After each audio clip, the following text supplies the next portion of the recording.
back. Hey, Once good again, morning. just chatting away. Cy, that was not a solid countdown. We have Adam Spicer here with Adam Spicer Law, a defense attorney here in the South Lake Tahoe area.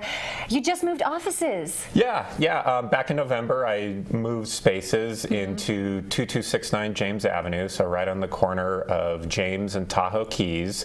I'm in there with another attorney, Lacey Van Etten, who does family law and wills and trusts. So in addition to my criminal defense practice, we're expanding the services we can offer under one roof. So you have a full umbrella now, which is really important because there are a lot of things that have transpired, obviously, with the new year, specifically regarding medical marijuana. I guess what do our viewers need to know in terms of those laws and the most important information that you can give them as a takeaway? Sure. Well, most importantly is going to be the DUI stuff. So I want to talk about that.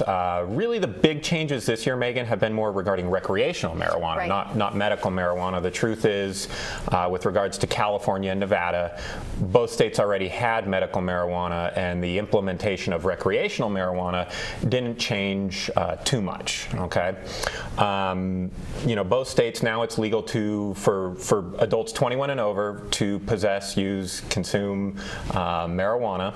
There are limits on how much you can possess and consume, but there's always been laws on the books in both states against driving under the influence, under the influence of alcohol, controlled substances, prescription drugs, and those laws remain in place. So now, recreational marijuana, that's a little bit different in terms of DUI. How do they actually test for it on site? Not to mention the variance in terms of the number of hours it takes for cannabis to kick into your system.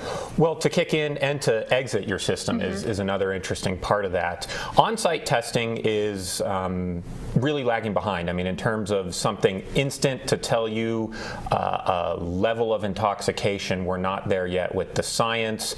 There's, officers observing your driving. They're observing you personally when they stop you. Do you have red, watery eyes, or is your speech slow? Is your, kind of general observations like that. Field sobriety tests are, of course, something they're looking at, and those tests can show impairment with all drugs, not just alcohol. So they're looking for stuff like that. If you are actually placed under arrest and submit to a chemical test, meaning a blood test, you can get a level of THC that's in your blood, but that doesn't necessarily tell you intoxication at the time of driving. Right. I mean, at this point in time, just play it safe, play it smart, and I guess what would you tell those individuals who could possibly get themselves in a situation if they didn't take those necessary precautions as an attorney? Yeah, well, up here, play it smart's a great idea because we are right next to Nevada, and in Nevada, you can be convicted of a DUI if you have 2 nanograms of THC per milliliter of blood.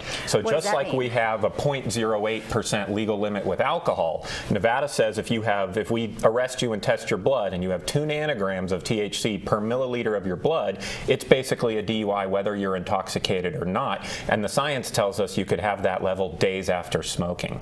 Wow, days after smoking. So that's not like going to the bar, having a beer, and driving home. This is like you were home, you may have, ingested, consumed, and a couple days later you could still have that in your system. That's where the science is right now. So it's just not caught up with on-the-spot testing, and the law in Nevada, quite honestly, is behind that, because California, they have to prove you were intoxicated at the time you were driving. Nevada, they just need to show that level, and that can be in your blood for quite some time. How can they showcase in California? Is that doing the chemical testings if you're to be brought in? So the chemical testing in California is evidence that can be used against you. It's not presumptive the way it is in Nevada. The same way in California, if you have 0.08% blood alcohol content, that's a alcohol DUI. All really good information to know. Obviously, with attorney, There's a lot, yeah. It's a love-hate relationship. We love having you on our side, but we don't necessarily want to use you. What do they say? You hate attorneys, but you love your attorney, right? Exactly. Where can people find more information for your services? AdamSpicerLaw.com. I've got lots of information. I always love chatting about this stuff, so if you have further questions, give me a call. Great. Thank you so much. Stay tuned, because coming up, we're going to 90 Seconds of Stoke.